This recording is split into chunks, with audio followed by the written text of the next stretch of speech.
Good morning, everybody. Hello. Hi, lovely to see you all. I've always wanted to say thank you to Boris Johnson for being my warm-up act, and this morning is my opportunity. So you had a bit of tittle-tattle from him, but now you're going to get into some serious debate with me.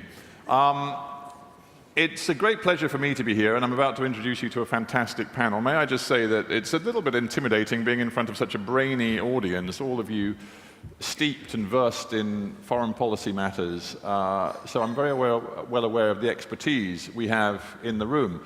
And that's by way of preliminary to saying that a lot of the next hour is about discussion, and it's about interactivity, and you guys, all of you, male and female, being a part of a debate. So I'm going to chat with our panel for about 15 or 20 minutes, and then I'm opening it up to the floor. I will then become sort of master of ceremonies and chairperson, and really it's a question of getting some really good debate going, questions, observations, whatever, with you to the fore with our three panelists. So let me, without further ado, briefly introduce the panel.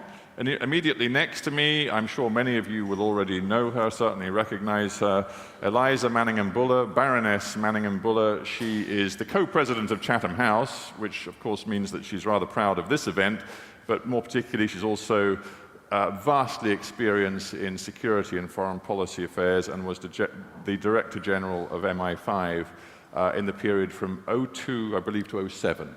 So welcome to you, Baroness. Next to Baroness Manningham-Buller, we have Alan Wolfe, who is Deputy Director General of the World Trade Organization. He served as chair of the Foreign Trade Council. He's an international trade lawyer of very long standing, dealt with a whole series of disputes over many years, many of them made headlines around the world, and also I don't think Alan will mind me saying, a veteran public servant whose public service, I think, goes back to the Ford administration. So you've seen a few presidents come and go in your time. Right. And then at the end of the esteemed panel, please welcome also the Honourable, and I say that advisedly because Mary Beth Long has served at such senior levels in the US government that she gets the Honourable title. So lovely to see you here, Mary Beth Long. Mary Beth is co-founder and principal of the Global Alliance Advisors Group. She has, again, a vast amount of experience in security and international affairs. She was Assistant Secretary of Defense with responsibility for international security affairs, which covered Europe, the Mideast, and much of Asia. She also is a very experienced former official inside the CIA at high levels. She served in the CIA for more than a dozen years. So please give a very warm welcome to all three panel members. Okay, without further ado, let's get on with this, because we are here to discuss America's role in the world, and of course all of it in light of the current occupant of the White House. America first, America alone.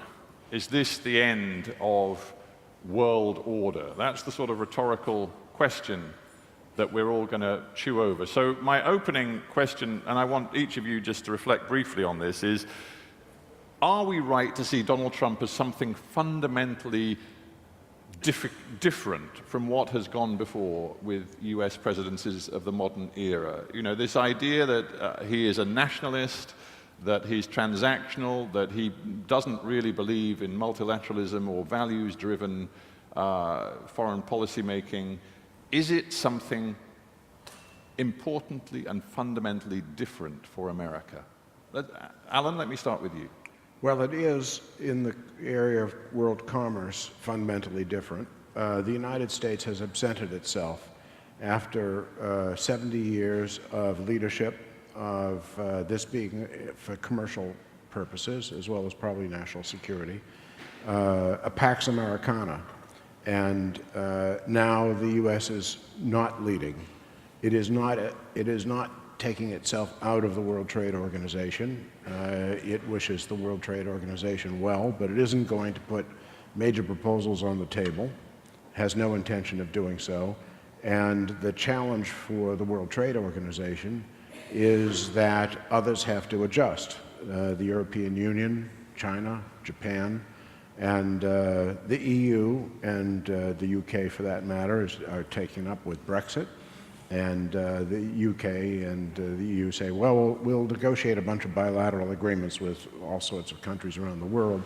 That leaves the world trading system unled by the EU, although I don't know that that's the way they would look at it. China is not there yet. Xi Jinping at Davos said some very positive things, and since he's spoken positively about China's emerging role, but that has not shown up in trade talks. And Japan, which led in the Trans-Pacific Partnership, co-led, very different than in the past, came out of its shell. That has not shown up in Geneva. And that leaves actually the rest of the world, the middle-sized countries, the Switzerlands and Norway and New Zealand and Australia, and the developing countries. And no one has changed fundamentally what they're doing. And if that's the case, then the World Trade Organization, which is vibrant, it does a lot on a regular basis, it will not negotiate major new accords unless others are willing to take collective responsibility and lead. And by the way, I've been at the WTO for a good 2 months, so I speak really from decades of experience in trade, including 12 years in the US government, but not really perhaps deeply with the WTO perspective yet. But that's what I see. But I'm picking up alarm in your take on I think America's there's a approach. serious challenge for the 163 other members of the WTO, and that they've not yet adapted to that challenge. All right. Well, Mary Beth, let me bring you in as our other American on the panel. And I guess your perspective would be very much focused on security issues. Fundamentally different, this presidency? I think so. I think there's really 3 points that the audience needs to understand about this administration. And 2 of my colleagues, the woman in the red, and I believe it was one of the ladies over on our other side, I think understand what is going on in the US better than most. And the first is the mistake that many of us make, that Trump is somehow a catalyst of change. He is not. The president is actually reflective of what I think many of us believe are changes that are undergoing or underway really since the 2008 stock market issues. There is a fundamental lack of satisfaction that the economy is serving the best interests of the majority of the US population, particularly the middle class.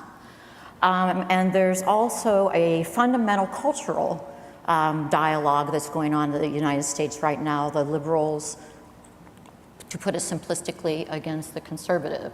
And Trump is merely a symptom of this, and if you think that any other president or the next president is going to be different, I think you're gravely mistaken. There's a lot of technology changes, uncertainty regarding jobs, uncertainty regarding many people's role in the United States, but in the world, in the economy. And I think this president reflects that very well. It's very important to understand that. From a US point of view, if you take it county by county, less than 1% of the counties in the United States were overwhelmingly voted for Hillary Clinton. Less than 1. Some 20, less than 20. There are over 3,100 counties in the United States. And the counties that did vote for Mrs. Clinton, Secretary Clinton, are overwhelmingly liberal and wealthy. It's very important to understand what brought this gentleman into office. And there's also a growing sentiment that the US is tired of paying for more than its fair share in the global community and for security, and you're seeing a reaction to that. Right. Well, what you've just said is very important, and I want to now apply it very specifically to America's role in the world, its global projection of power and influence. Are you saying then it would be entirely wrong to see the Trump presidency as some sort of a blip, some sort of outlier, that there has been a fundamental shift that we need to get used to so that the values represented, frankly, across the party spectrum, from a even from a sort of Jimmy Carter to a George W. Bush, which were, in the end, internationalist, right. That's gone. That's over, and it ain't coming back. I think so, not for the foreseeable future. And the reason is that Americans feel an exhaustion of this underwriting, I think, in the dialogue for today's speech, of the global order. America is suffering from debt. America has paid for 2/3 of NATO's direct expenses since the founding of the institution. America pays for 22% of the United Nations when United Nations employees make on average 32% more than the average American worker. They pay for 28% of the direct expenses of UN peacekeeping. What Americans are saying is, we want a break from this. We want to turn our attention domestically. We want to turn our attention to crumbling infrastructure, to a tax code that needs to be written, to a defense, to an Army, a Navy, Air Force, and Marines that have been deployed for over a decade and are exhaustion. And frankly, Europe and the rest of the world ought to be a bit more forgiving and are wanting to turn our attention to our domestic and national interests first. Baroness Manningham-Buller, I'm very mindful that you were running MI5 in the immediate aftermath of 9/11. You worked extraordinarily closely with counterparts in the United States. You've got a very particular perspective on the strength of transatlantic partnership. What do you make of what we've just heard from Mary Beth? Well, I absolutely agree with Mary Beth, because it seems to me it's not so much Trump, but the fact that 63 million people thought he was the answer to their particular problems for the various strands you're mentioning, including, obviously, the effects on the economy. I mean, I think for where she ended up for the foreseeable future, I mean, we're asked, is this the end of the liberal democracies and America's leadership of the world? I don't think it automatically is. I think it depends whether the people who are hacked off for whatever reason can be met by politicians being cleverer about what our populations need. In terms of your direct question about security, obviously there's some worrying signs. I mean, I thought that President Trump, choosing to share Israeli intelligence with the Russians without Israeli permission was a pretty alarming thing to have done. But the fundamental strength of that intelligence relationship and the self-interest involved, I think, will mean that it may have some bumpy times, but it will prevail, as I very much believe it will with Europe. Go on, Alan, quickly. Yeah, I agree with my co-panelists that the U.S. isn't willing to behave in an altruistic way any longer. If it was 80% self-interest and 20% altruism to create the world trading system, it's not willing to carry that burden any longer. But let me ask you something. When you all seem agreed that something fundamental has changed, and you tie it to the mood in the American public. Oh, by the way, fire alarm, everybody. I should have told you before, fire alarm test is going to last for 10 seconds, hopefully. It's simply a comment on how exciting this debate is, but it won't last for very long. But I'm not going to try and talk over it too much. Stephen said there was a sense of alarm. The London Fire Brigade is not happy with the Trump presidency. Anyway, the good news is there is no actual fire. There is simply a fire alarm test, and it is over. So thank you for being so patient. Alan, I was just going to pick up on the mood I'm getting from the panel is fascinating. But would it be right to see this, in essence, as a recognition of America's declining power? In essence, the American public has seen that its standard of living hasn't risen over the last 30 years. It sees the American economy is in some ways not able to deliver growth in the way it used to, certainly not able to deliver rising living standards. The point about other countries not paying their way for partnerships with the United States, is this all really about America's declining power in the world? I don't think so. First of all, there wasn't as much change as we're saying. The presidency did change. Hillary Clinton did get a majority of the votes. That didn't play through given our electoral system. The Congress has not changed. The leaders are identical to the leaders that we had before. The Republicans are in power.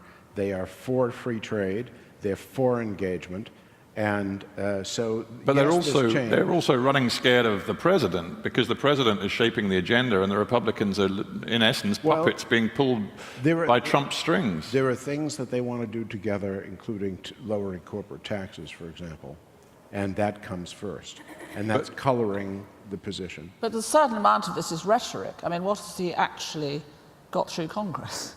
Oh, yes, something. But I mean, at this stage, quite a lot of it's noise and bluster as opposed to feeding through to substance, which it probably will. So you're saying even when he says very long and loud that, you know, he's no longer going to bankroll NATO and he wants a different relationship with, you know, the East Asia allies, Japan and South Korea, and all of this stuff, because I want to drill down into security issues. You're saying a lot of what Trump says one shouldn't take too seriously? Well, he changes it the week later, so it's quite hard to take it seriously. Yeah, let me explain that, and I agree with the Baroness, but I think... You call me Eliza, Mary. Eliza. I do think, to your peril, do you not take what he says very seriously. But what he says is different than the way most presidents in the past have communicated.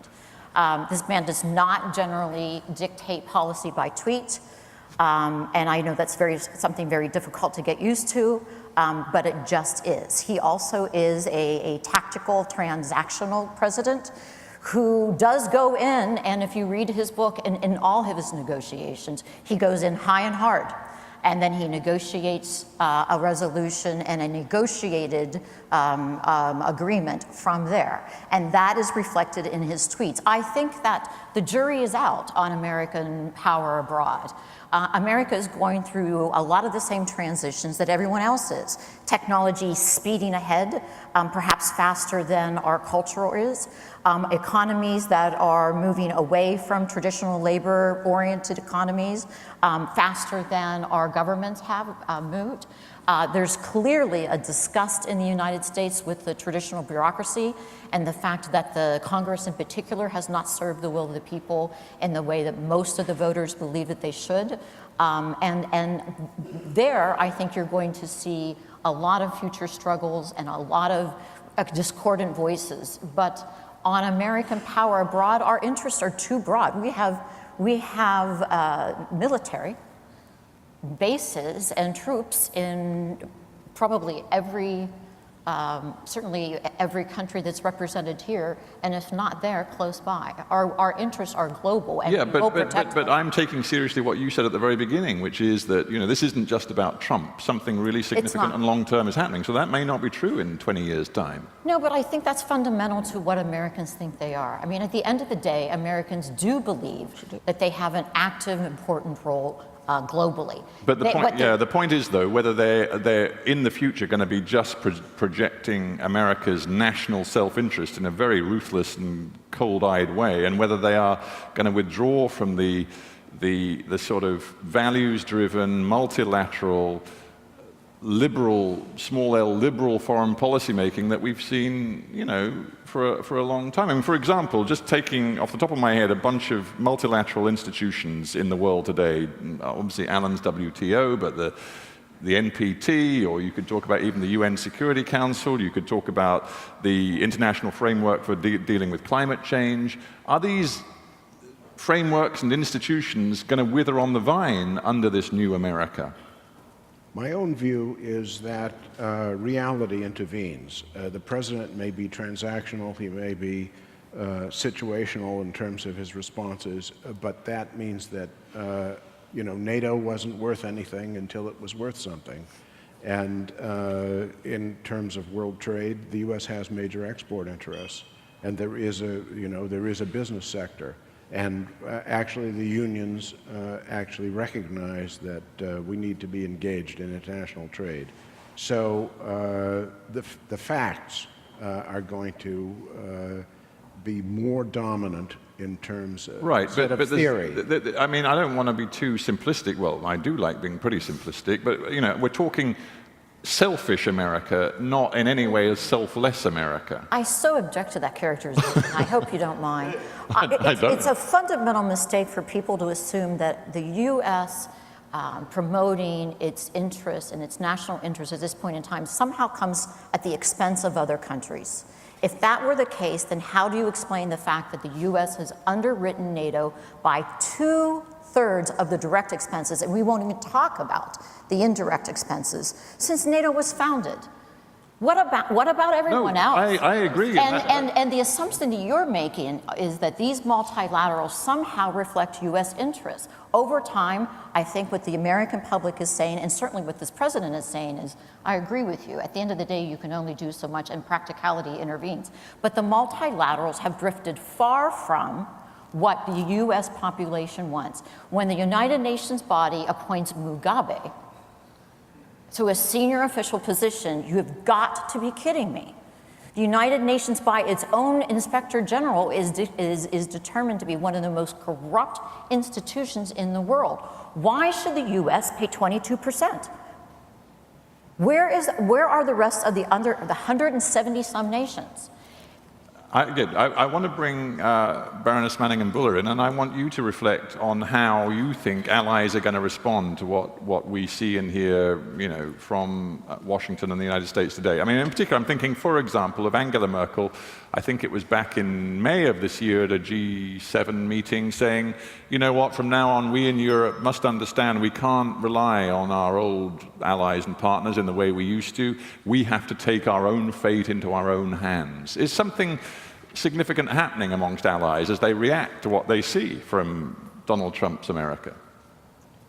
I think it is. I mean, to pick up Mary Beth, of course, you know, she's got a point. It's not fair, the burden that America's taking. The difference has been that America appears to have been very happy to take that burden because it gave them the power of the world leadership that went with it. And we all recognise them as bigger and more powerful and influential and deferred to them in many ways. Now, if... And wasn't there not a moral element to that? Yes, yeah. Entirely. Yeah. Entirely. And if America is saying, as it clearly is, and its electorate is saying, enough, we want to pay less, we don't want to be committed so up front, this does mean things about world leadership and absence of it, which are very concerning. Go ahead, please. I mean, to go back to the security point of view, we face a lot of global issues, don't we? It's not just security issues, it's climate, it's mechanization, it's industrializations, it's robotics, it's quantum computing. These are all going to change the way we live and do our work far more than probably most people in this room appreciate. And yet our governments are not addressing that. They're trying to deal with the fallout of declining living standards, the 2008 and so on. And if we don't have countries who are prepared to lead on these things, we're going to split in ways that is going to be very counterproductive. If you take, you know, the various terrorist threats, we've got to remain like that to have a chance of getting on top of it. But and if we're going like this, yeah, well, are we more like that, or are we going more like that at the moment? I think we're going like that. If I may, this is one of the, and with all due respect, I think the Baroness is reflecting what many people think, and I want to raise 2 points. As to the United Nations, the United States has refused to pay its dues and to support a number of the United Nations institutions since the 90s. This is not new. It's been public, it's been debated, it's gone national. There have been many fingers wagged in the United States' face for the UN. The same with NATO. I have been in the room and watched a succession of secretaries of defense say politely at first, then less politely, quietly, and then most recently, very not polite in your face by President Trump, that NATO members have not stepped up and paid their fair share. So it does seem to be a bit of a damned if you do, damned if you don't. Yes, on the one hand, if you complain that you're paying your fair share. It's like, well, you know, on the one hand, you've always stepped up and you haven't complained loudly enough, and you've always been happy to play that role internationally. If the United States does complain that it's paid more than fair share, well, now you're putting your national interests above the global community, and that's not correct, and it's always satisfied you before. There's a bit of hypocrisy here. I think that we all need to take a bit of an examination of. And Europe in particular has chosen to spend more of its treasure on its own domestic, rather than its security. I agree on NATO, but equally, by paying more, America was the dominant voice and the power in NATO. If you're not going to But then you can't criticize it for being the dominant voice. I'm not criticizing it, I'm just observing it. That there's therefore, by removing money, you're also reducing power. Can I just Alan, I'm going to ask you to answer this next point of mine, and then I'm going to stop, and I'm going to get everybody here to join the debate. But my last observational question is this. What kind of world would it be if we assume that something significant has changed in America, and that Donald Trump embodies that change, and his approach to America's global role embodies that change? What kind of world are we going to have if we are, in the future, going to think about the big, powerful nations of the world, and I'm thinking the United States, China, and maybe Russia as well, dominating the world with their nationalist, transactional, non-values-driven, non-multilateral approach to international affairs? Could it be argued that might be a safer world, a more stable world, where nobody sort of has slightly vague notions of what a moral, leadership, authority is, and everybody just says, look, the world is driven by these big, powerful blocs who run the world in their own interest? I'd say what it leads to is conflict. Not every country cannot pursue its national self-interest to the exclusion of other countries' interests. So if China and Russia and others, EU and the US, act in that fashion, then we'll run into each other, and there won't be the cooperation that's needed. With respect to the mood in the United States, I think it can be overstated, and public opinion polls show this, that we're not isolationists. There is an isolationist sentiment. It's very noisy, and it's played through with respect to Trump. But the young, 20 through 29, are in favor of international engagement. Older white males feel most disaffected and are very much against international engagement. And as the one person from the Pew poll has said, there's a solution. They die. And then the young take over. Do the young change in time? They didn't have factory jobs. What they have is the internet and a new world and jobs that the older people didn't have. So is the mood all negative? Is it isolationist? Not predominantly, but that's what comes through right now from and played through the administration. All right. Anybody else want to immediately say something, and then I'm going to open it up. But any other points before we get to Liza? Were you about? No, I was saying audience. Good. All right. Let's get this debate rolling then with all of you. So I want hands up if you've got anything, whether it be a question or an observation. This is a freewheeling debate that I want to generate for the next half an hour and more. So let's start. I'll start over there. Ma'am, you've got your hand up, and then I'll take you two down here, but we'll start over there. If you would always identify yourself before you make your question or comment. Chibundu Onuzo, writer and historian. I question the premise of the panel. So you talk about a world order. Well, world order for who? There have been winners and losers from America's world order. And actually, should some people be celebrating, for example, the arrival of China as a new possible world order. You mentioned a values-driven foreign policy. I think what's interesting with China, especially in relation to Africa, is that they're getting the rhetoric right now. So the self-interest is there, but then there's this new rhetoric about values, and I think it's self-interest. Thank you.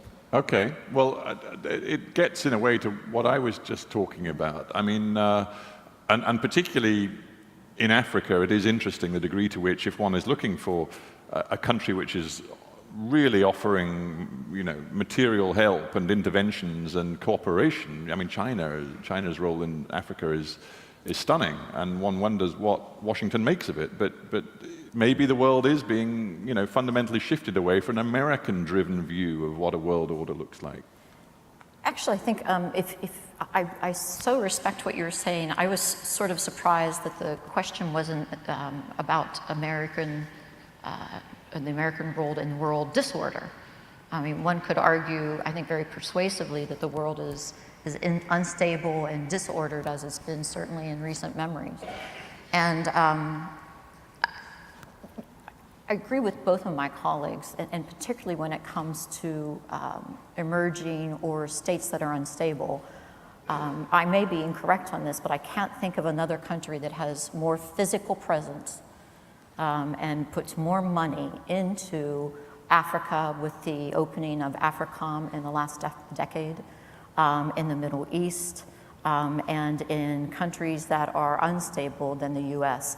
I do think that one of the cautions I would say is, and I agree so much with my colleague, Mr. Wolf. Actually, I want to clarify, Marybeth. Are you saying that today, across the African continent, you think America is more present, more real in people's lives than China? No, certainly more than America has been historically, but China is much more present. And I think the values and the approach to Africa between the US and China are fundamentally different. But I was going back to the comment of, I think the media grossly overstates, in part because there is a liberal bias, this isolationist posture that Mr. Wolf talked about. The fact of the matter is Americans are in, how many Americans are in Germany, in the UK, in Poland now, in South Korea, in Qatar, in the United Arab Emirates, in Japan? We can go on and on and on. That's not going to change. America's role and America's presence globally is not going to undergo a fundamental review. What's going under a fundamental review is how Americans feel about the balance between what we've spent time and attention, resources, and manpower on domestically and foreign. Okay. Did you want to say something, Eliza, or should we get... Yes. Yeah, I know there were two questions down here, and then there was some over there, and there's lots over here. Don't worry, we'll get to everybody. Well, I hope. Okay. Most people, anyway. Yeah, go on. Tangi Morgan, just wanted to follow up on the comments around generational shifts in the U.S.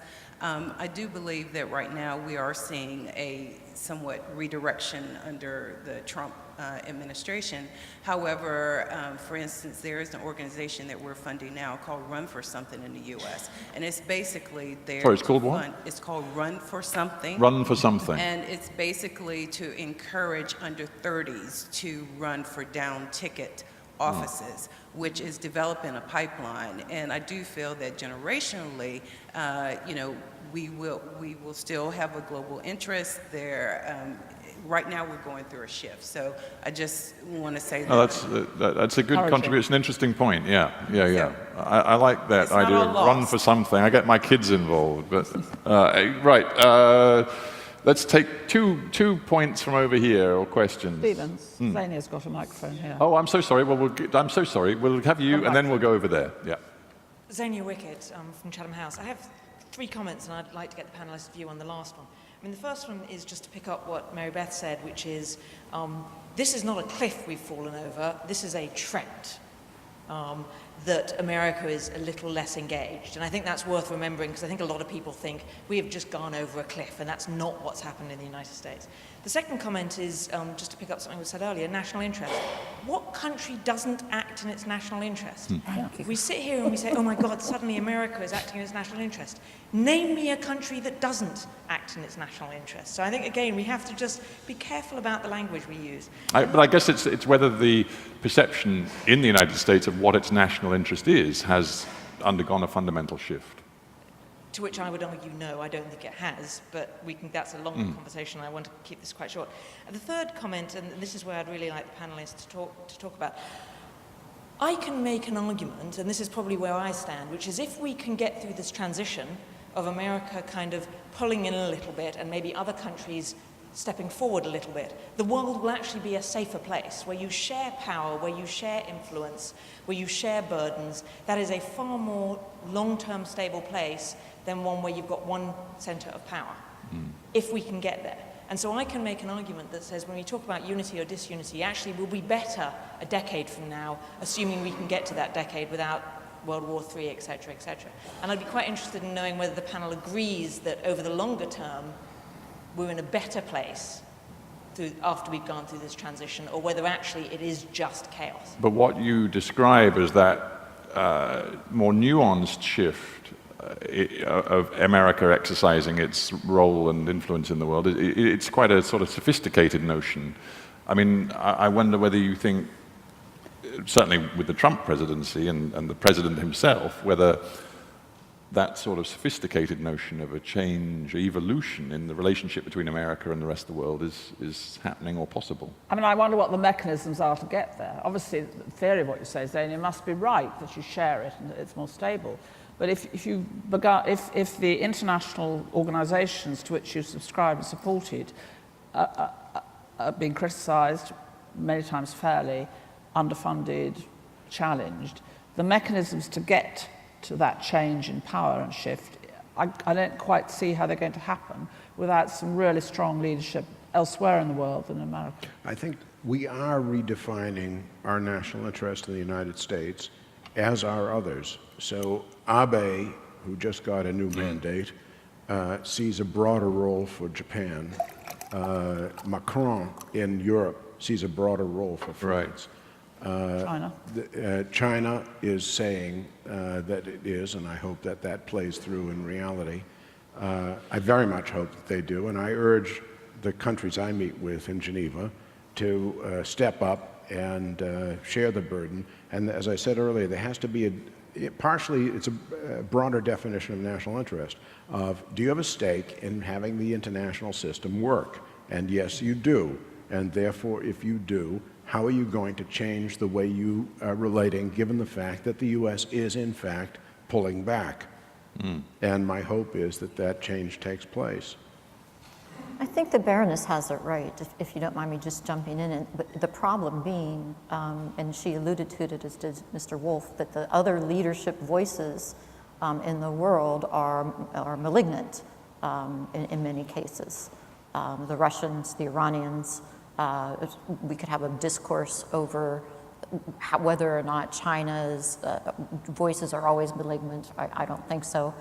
But I do think there's plenty of opportunity and perhaps even a duty on the behalf of the world's other leaders to add to those voices, particularly when you have an administration and a president that does not speak diplo-speak, is not interested in speaking diplo-speak, and is very inexperienced in dealing in the international milieu in the manner in which he is now dealing. Okay, I know there were hands up over here, so let's get a couple from over here. Hi, thanks very much. Nicholas Fang from the Singapore Institute of International Affairs. Thanks to the panel and Chatham House for having us here as well. I thought I'd share a little bit of a perspective from a very small country. We've heard a lot of the views from the big countries, especially those with skin in the game when it comes to this refocusing of US priorities. Our Prime Minister is actually in DC right now, and he's going to be meeting with President Trump just about a year after the last visit that we had where he met with President Obama. And I think the relationship has certainly become more nuanced and a little bit different within the span of 1 year. A small country like Singapore, I think one of the harsh realities, and we wouldn't be naive to assume anything else, would be that we tend to be a bit of a price taker when it comes to the decisions and the views of major countries. I agree with a lot of what the panel has said, and also some of the views of the earlier questions, that the US is fully justified to take a decision about whether or not it wants to focus on its own issues, whether it wants to focus on domestic priorities first. But from the perspective of a small and very open economy like Singapore, the value of having, whether you want to call it a benevolent power or a power that assumes certain moral responsibilities to ensure stability, makes a huge difference, especially when it comes to having a more predictable and stable environment in Southeast Asia, in ASEAN, when it comes to the issues of trade. Now, the US may be focusing, or at least doing the sums when it comes to the amount of investment it makes in major bodies like the UN and NATO, but there is also the other contribution that it makes militarily. In Southeast Asia, and with a partner like Singapore, having the US military invested and committed is a huge benefit when it comes to stability in the region, which then has an impact on the economic development of a lot of the other smaller countries. With China looming as a potential vacuum filler or void filler, especially within Asia, should the US refocus more internally, that has certain implications when it comes to the future of trade, and definitely when it comes to stability in the South China Sea and regional security as well. So that's our view. I'm fully cognizant of the fact that we are a very small country, but I'm sure our Prime Minister will be sharing some of these thoughts with President Trump as well. I'd like to hear the thoughts of the panel. Thank you. Yeah, well, that's very interesting. I mean, just to, don't leave the microphone just for a second. Are you telling me that there is a degree of concern in Singapore today that the Trump message may represent a sort of diminution of commitment to countries such as yours and to the region? I think when we heard the rhetoric when President Trump was candidate Trump on the election trail, there was a far higher degree of concern. I think in the past few months it's quite clear that the US militarily is not pulling out of Asia. We had the commander of US PACOM Pacific Command in Singapore last week, and he made a very clear point that the US has not pulled out militarily out of Asia. So that's quite reassuring. A lot of the trade policies that have come into play or haven't come into play is also quite reassuring to see that there isn't this sort of dramatic shift that we are fearing when we heard the campaign rhetoric. But I think for a country like Singapore that's predicated on open and free trade, anything that sort of moved towards anti-globalization and more protectionist leanings, right, alarm bells go off, not the fire alarm. It's fascinating because you get a sense even from that perspective from Singapore of how very complex this is and how difficult, frankly, it is to read exactly where the US administration is going in terms of either security or trade policy, because there are different ways of interpreting what's going on in Washington. I think, small countries can play a major role. Lee Kuan Yew had influence far above the size of his country, and the ASEAN countries can play a major role, as can the African countries. There's not a uniformity of view, actually, among any group. In Africa, the Somalia, Sudan, Comoros actively are trying to get into the WTO because they see those reforms as very necessary. And the US is deeply engaged in that process. The US has not pulled back. The EU is deeply engaged in that process as well. Liberia is an apostle of the benefits of being engaged in the world economy and recently exceeded country, recovering from, these are countries that have major problems, recovering from disease, recovering from civil war. So there's actually some centripetal forces underway as well as centrifugal. Right. I just, if I may, Eliza, let me ask you, if you were sitting in Moscow or Beijing today, would you regard the Trump presidency and everything that's going on in US politics at the moment as a window of marvelous opportunity to sort of flex muscle on the world stage? I really don't think I'm capable of answering that question, but I think if I was sitting in Beijing, that's what they have already decided. And certainly Russia wants to reassert itself in various ways, and if there are gaps, if there are vacuums, they can be filled. Beyond that, I haven't anything profound to say. Well, that's interesting in its own way. Thank you very much. Right, we'll have we'll have you, sir, and then we'll come to you two, but we'll just get the mic. Well, I feel I have to reply to this question because I'm mostly sitting in Moscow, not in Beijing. Mr. Pushkov, I know, do introduce yourself. Just Okay. so we... Yeah, Alexei Pushkov from the Russian Parliament, upper chamber. I think that what happens in the world is much more defined by long-term trends. And somebody put it right here, that China is not yet at the stage when it can become the international leader, neither in the Organization of the World Trade or even in world politics. So the notion that somebody can profit from this American, as you put it, insecurity or uncertainty, I think it's a bit, it's a preliminary notion, I would say. It's too early to say that. The United States have a huge might that it has accumulated over years. And I don't think that any power in the world can directly question this might, neither Russia nor China. And look, Trump is around almost for 1 year. But I don't see China trying to fill some vacuum somewhere. I just don't see it. The Chinese are extremely cautious. They're very careful. Definitely, they are acting in their own interest and they would like to strengthen their international role, but they are doing it in a very cautious way. Now, what has changed in Russian policy? Basically nothing. We started the operation in Syria when Barack Obama was in place, not Donald Trump. Ukraine is a big crisis, but once again, our policy has not changed because there was a change of power in the United States. So I have to say that in order for an important contender to appear to try to fill up the vacuum left by the United States, this vacuum should be left by the United States. We are not yet at this stage. The US is a power which is looking maybe for an adjustment of its international role. It's not just dropping its international role, it's not going away. And even some of the radical ideas that Mr. Trump had, like reconsidering participation in NATO or paying less money to NATO and so on, they're all basically dead because he cannot do it. The United States are tied by a number of international obligations, and the Baroness had it right. It brings them power, it brings them importance, it brings them authority, and they cannot just say, we're going away and we'll leave you and you do what you want. It will not happen, whatever Mr. Trump says.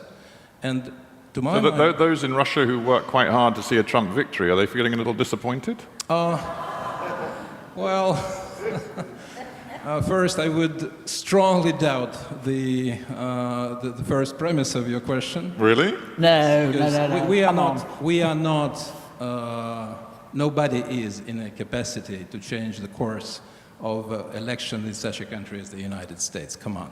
It's not a third world, some kind of underdeveloped small country. No, personally, I don't believe that we had any influence on the US elections. Actually, it was recognized by Mr. Obama, who said that the result was not affected from outside. And if you look, It may not have been affected, but there was an attempt to influence it. I'm saying that whether we were capable of affecting the elections or not. But it's a good question because we are always asked why actually we had so much sympathy for Mr. Trump. And this is true. And it's very simple because we judge a candidate by what he says and what we can expect from him. When Hillary Clinton was basing part of her international program as a president on a very strong criticism and attacks on Russia, of course we didn't see a lot of opportunities, and Mr. Trump would say, I will try to get along with them, I will try to find a common language with Putin. I don't know whether it will work or not, but I will try at least. And of course, in these conditions, I think any country would say that the guy who is talking in this way is preferable to the lady who is talking in a different way. So that's why we definitely would like that Trump becomes the president, but would like him also to change the US policy on Russia. But this is something it seems that he is not capable to do. Thank you. Right. Well, that's interesting. Thanks for the contribution. Yes, ma'am. Oh, sorry. Has somebody got the mic already? Or no? But don't worry. I'll try to get to as many of you as I can. Yeah. Let's keep things brief because we've got about 10 minutes left. Sure. So Indra Adnan from The Alternative. We tend to talk here at Chatham House largely about hard power, but my question is more about soft power. And I was very struck by what you said about that maybe people should have more empathy for what is going on in the US, and maybe what is going on in the US is actually happening all over the world. So this shift from national power to below, looking internally, looking at the suffering of the majority, people who haven't profited from a certain way of looking at international relations and are now making their voices heard. Surely the big opportunity for America and the way it would retain its soft power is to do this period very well and to look at how the information from the grassroots begin to shape and dictate the way governments behave. I would say this is the same issue now for the UK. We've suffered in this last year, British soft power has suffered from a Brexit which has been at the expense of its treatment of immigrants, for example, and also has been won on financial lies. What is the soft power aspect of what's going on? I'm thinking now that from outside, we're looking at Trump as somebody who has led this, but at the same time could betray this as well. Is there a real story now? Is the American dream changing? Is there something that could happen now that would influence the way power shifts from the national level to below that? All right, well, let's keep that thought. And sir, you in the middle, I'm looking at the gentleman. Keep your hand up, sir, because I think you know. Yeah, I'm looking at you. Stand up, and then we'll get you the mic. There you go. Thank you. My name is Ahmed Adam from SOAS. My question is for the panelists about the Trump administration policy on Africa. I'm saying this because actually I saw his statement when he met with some African leaders at the margin of the UN General Assembly, and he told them that I have many friends are going to Africa actually to get rich. So my question is whether Trump administration has real policy, or Africa isn't even a priority actually for the his administration. Thank you. Sorry, sir, I didn't quite get the question. What's the question? My question is whether there is Trump administration has a policy on Africa. Right. Well, that's pretty. Is there a clear Trump policy on Africa? Frankly, I would be one of the ones to resist saying that there's a Trump policy towards Africa. There are many Africas. And I think that's one of the mistakes that previous administrations and that Americans tend to do globally. You can't have a policy toward Africa. You have a very important policy towards Somalia against Boko, or against terrorism there. You have a policy toward Nigeria with helping with Boko Haram. You have a policy that's very different for Egypt, which is against ISIS and helping the Egyptian economy, and General Sisi dealing with that. So the question is, do we have policies toward African nations?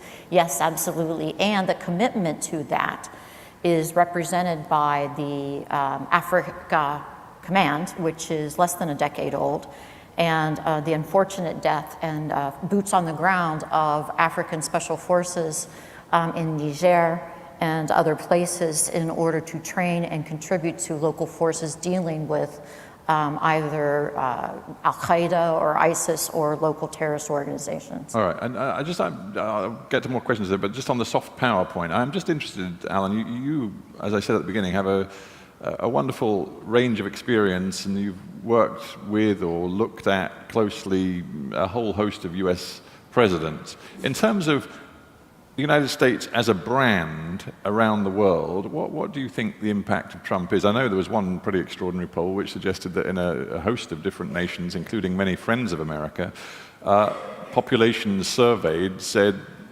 albeit in these unreliable polls, that they trusted Vladimir Putin to behave more responsibly on the world stage than Donald Trump. I mean, do you worry about what Trump might be doing to brand America?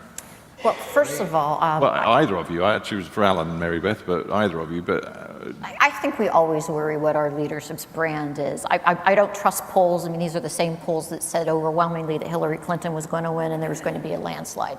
So I don't. Yeah, no, this isn't about who you're going to vote for. It's just, is there anything to worry about? That, you know, the impact that Trump's style and tone, as much as content, has on the way people right around the world view and think about the United States of America. I think many people find Trump's style and his tone to be ignorant, rude, offensive, and that is what it is.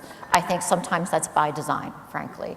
But the fact of the matter is, I think it's way too early to allow this president or any other to say that it's impacted for any substantial point of time America's brand.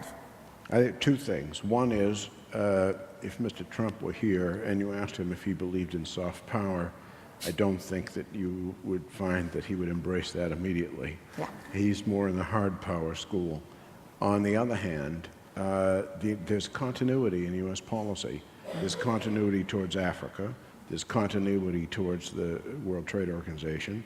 You know, does he want to make some significant changes? Yes, he does. You see that playing through in NAFTA and will with respect to the Korean agreement.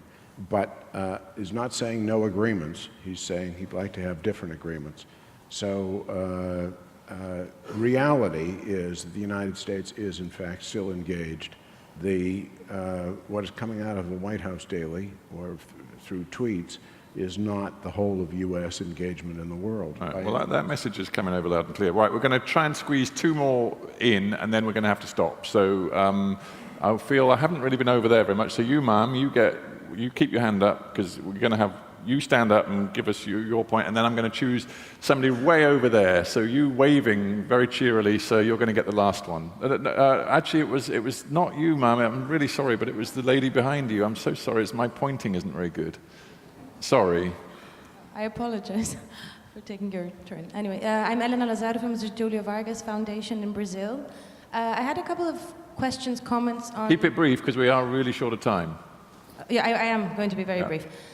I'm wondering whether the discourse that Trump has adopted with regards to multilateralism isn't a bit misleading in terms of failing to show or undermining the relevance of these institutions for U.S. foreign policy. And I'm wondering if in the moment of crisis, the U.S. really does need the UN and NATO. Will this backfire on them? And secondly, on NATO, I'm also wondering again whether it's misleading, because this is a president who basically increased the defense budget of the United States, which ultimately means in terms of GDP, defense spending over GDP, it's getting higher again. So the discrepancy between US and the other NATO partners is still going to be growing. And at the same time, he's advocating less contributions by the US to NATO. So I'm finding this a bit, for those who don't know, it may seem like not really what it is in the average public. Thank you. Okay, and let's just take this comment as well. Yes, sir. Hello, I'm Shao from China. I've got a question concerning the policy decisions in the U.S.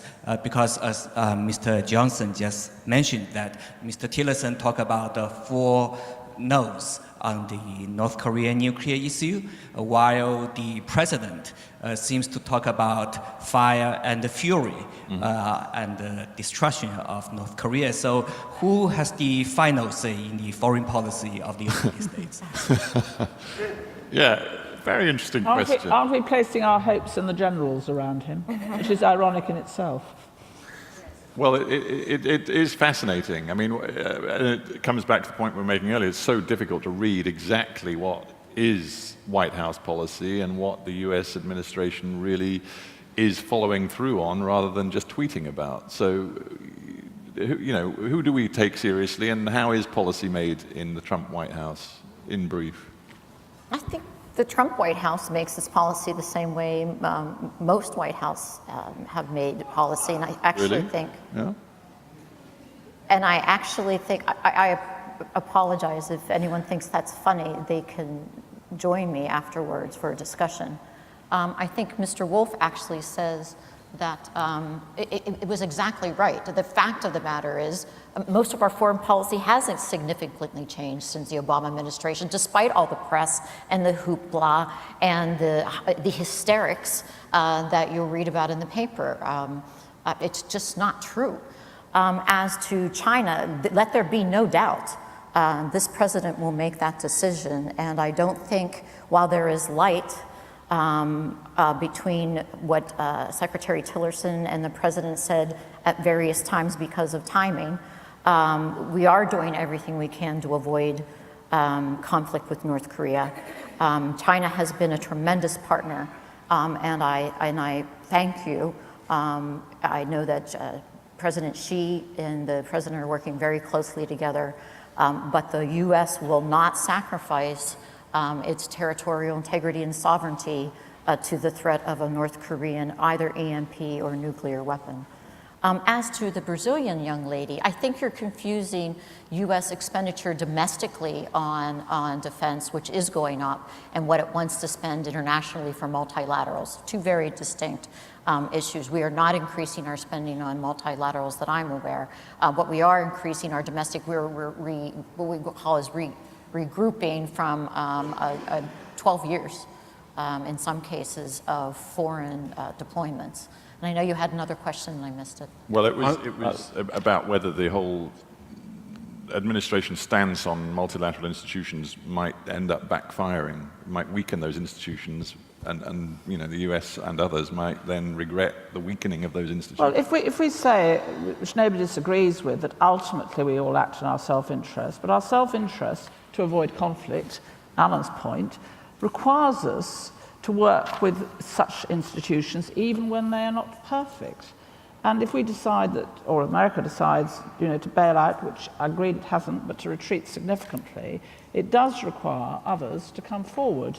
And it's not clear yet that that's going to happen. So, I mean, I do, and I'm afraid I'm slightly more sympathetic with the laughter about foreign policy, because it is very contradictory. I mean, regularly it seems to me the President contradicts his Secretary of State. Maybe this is for domestic political reasons I don't understand, but it's quite confusing for the rest of the world. If you'd been in your old job, would you have found that somewhat alarming? That yes. You wouldn't be able to read what was happening? I don't have to be in my old job to find it alarming. You had a few more levers at your disposal in your old job. But anyway. No, I was a public servant, Stephen. Yeah, all right. Anyway, I know there's loads more questions and comments on the floor, but unfortunately, as always, time intervenes. I've probably been a rubbish chairman and not been speedy enough, but I just think we've had so many interesting contributions. I guess that's why it's taken a little longer. But ladies and gentlemen, before I disappear with the panel, please give the panel a very, very warm hand for a fascinating debate. Thank you, panel.